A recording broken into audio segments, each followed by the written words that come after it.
Saludos cordiales, estimada docente. Somos representantes del Grupo 24 y los temas que vamos a tratar son los siguientes. Son las constituciones de una salida a la crisis. ¿Cómo surgió la Constitución ecuatoriana? ¿La Constitución ecuatoriana es suficiente o necesita una reforma? Como introducción, tenemos lo siguiente.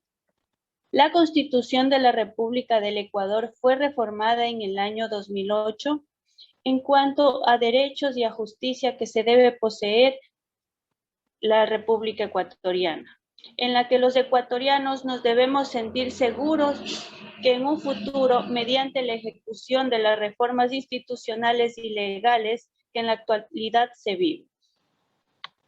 De esta manera se den cumplimiento a lo dispuesto en nuestra Constitución con la finalidad de alcanzar el buen vivir y poder buscar la posible salida de la crisis política existente en nuestro país. De la misma forma, nuestra Constitución garantiza a la ciudadanía que los derechos y las garantías establecidas en la Constitución y en los instrumentos internacionales de derechos humanos serán de directa e inmediata aplicación por y ante cualquier servidora o servidor público, administrativo o judicial, de oficio o a petición de parte, y que todos los principios y los derechos son irrenunciables, indivisibles, indeterminantes y de igual jerarquía. Es por tal razón que en el transcurso del presente trabajo de investigación se demuestra cómo se incumplen los principios constitucionales y de derechos humanos en la aplicación de la ley orgánica y de esta manera hacer cumplir la Constitución, convenios internacionales, para promover el respeto a los derechos humanos y a pesar de ello se cumple uno de los principios constitucionales fundamentales, como es el principio de presunción de inocencia constante que va en el artículo 76, numeral 2 de nuestra Constitución, que dispone que se presumirá la inocencia de toda persona y se tratará como tal mientras no se declare su responsabilidad mediante resolución firme o sentencia ejecutoriada. Como primer punto tenemos, ¿son las constituciones una salida a la crisis? Antes de iniciar esta pregunta, enfoquemos la mirada sobre la magnitud e intensidad de una gran crisis, pues nos referimos a ellas con demasiada facilidad sobre la salida de una crisis. Se piensa que durará 2, 3 semestres, incluso hasta años. Este escenario se lo describe como ADU, referencia con la cual se indica una caída acelerada, luego de la cual inevitablemente vendrá una subida que se espera sea tan acelerada como lo fue la caída. Nadie, en efecto, cuestiona que de esta crisis se sale y se recuperará el crecimiento, volviendo a la normalidad e iniciando un nuevo ciclo de crecimiento.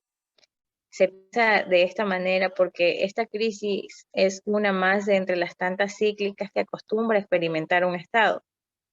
Cuando se manifiesta que esta crisis será prolongada, no se piensa en meses o años, sino en cuántas y cuáles serán las soluciones que se requieran para que se cumplan las condiciones de salida de una crisis, que se puede resumir en el cambio de una moneda, un nuevo ordenamiento institucional, ya sea jurídico y político de dimensiones globales, y una nueva erudición que implique una transformación profunda de los comportamientos sociales de las personas.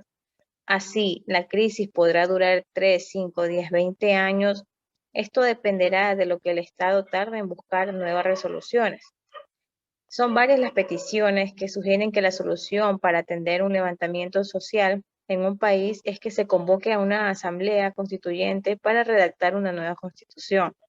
Considerar esta posibilidad podría agravar aún más la crisis sobre la base de una revisión comparativa con cualquier Estado.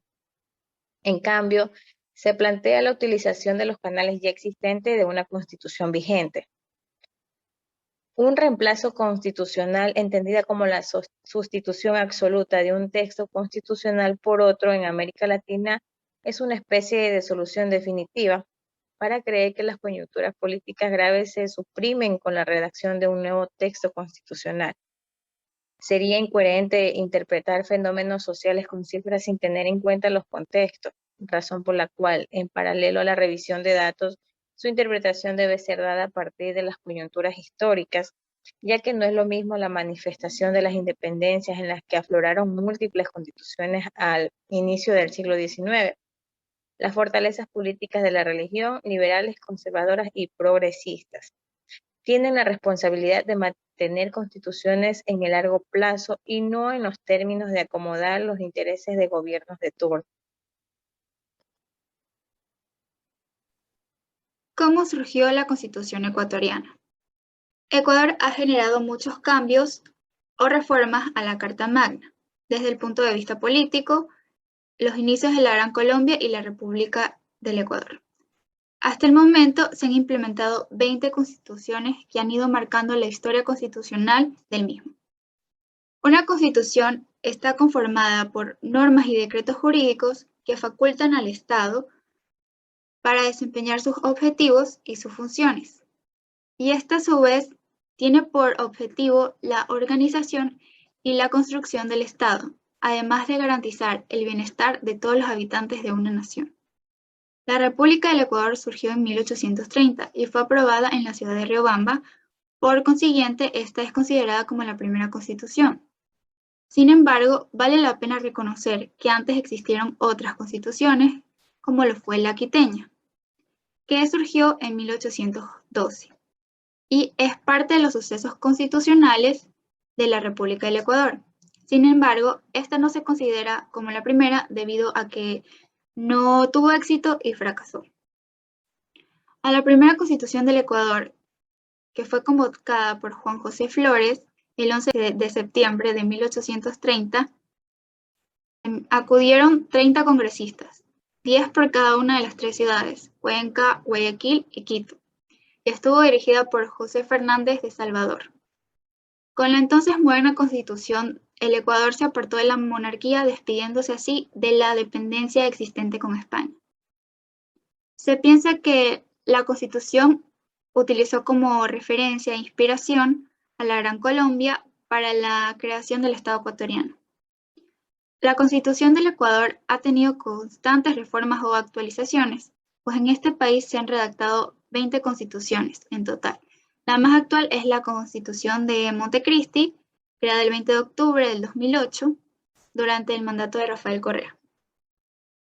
La actual Constitución del Ecuador cuenta con 444 artículos, 30 disposiciones provisionales, los mismos que se fraccionan en 9 títulos y estos en su momento se desglosan en 40 capítulos. La actual Constitución ecuatoriana desarrolla y agrega nuevos derechos establecidos con anterioridad en la Carta Política de 1998. En primer lugar, relaciona y enlaza los derechos sociales a la idea andina del buen vivir, así como el modelo de desarrollo admitido oficialmente. Sin procurar ser absoluto, se pueden exponer varias innovaciones importantes al respecto. Lo cierto es que la Constitución de 1998 también establecía un extenso inventario de derechos colectivos y distintas referencias a las culturas indígenas en relación con el idioma, la salud y la educación, entre otros, los cuales son derechos y referencias que la Constitución del 2008 aumenta y enriquece. A diferencia de la Constitución de 1998, que establecía la clásica división de las tres funciones del Estado, legislativa, ejecutiva y judicial, la Carta Política de Montecristi establece 5 funciones, pues a las clásicas se les agrega la participación ciudadana y la electoral. Como último punto tenemos, ¿la Constitución ecuatoriana es suficiente o necesita una reforma? Cuando hablamos de reformar la Constitución, debemos tener claro el carácter estricto de la Constitución ecuatoriana actual, lo que implica que si bien puede ser reformada, debemos tomar en cuenta que resulta más complicado que cuando hablamos de reformar cualquier otro tipo de cuerpo normativo caracterizado como inferior a la Constitución. Debemos destacar que la reforma constitucional es necesaria cuando se vuelve urgente de afinar determinada reglamentación o normativa constitucional que se adecue a las recientes circunstancias y realidades de las personas, Además, la reforma se vuelve una garantía del amparo de la propia Carta Magna. La nueva Constitución del Ecuador fue aprobada mediante la votación el 28 de septiembre de 2008. Las primeras reacciones de los especialistas fueron positivas y se concentraron en realizar especialmente los aspectos innovadores de la parte dogmática, mientras que a la parte orgánica de la Constitución se le prestó muy poca atención. Aunque han transcurrido 14 años de la expedición de la Constitución del Ecuador, poca es la producción científica sobre los aspectos institucionales del modelo de la misma. En la fase final del proceso constituyente, aunque han transcurrido 14 años de la expedición de la Constitución del Ecuador, poca es la producción científica sobre los aspectos institucionales del modelo de la misma. En la fase final del proceso constituyente, durante el 2007 y el 2008, aparecieron diversas publicaciones sobre la nueva norma suprema. Posterior a esto siguieron dos elementos que se distinguen de esos primeros estudios, como lo son la falta de postura crítica frente a la Carta Magna actual y la concentración, pues ésta se concentraba excesivamente en los derechos y en sus garantías, de tal manera que se descuidaba la parte orgánica de la Constitución. Solo unos autores advirtieron desde el principio algunos problemas estructurales en la actual Constitución. Como conclusión tenemos que podemos llegar al desenlace de este tema en el cual nos damos cuenta de que las reformas que se han realizado en la actual Constitución del Ecuador son de gran aporte para la sociedad y para nuestro país, logrando así mejoras en los distintos sistemas que los gobiernan. Muchas gracias.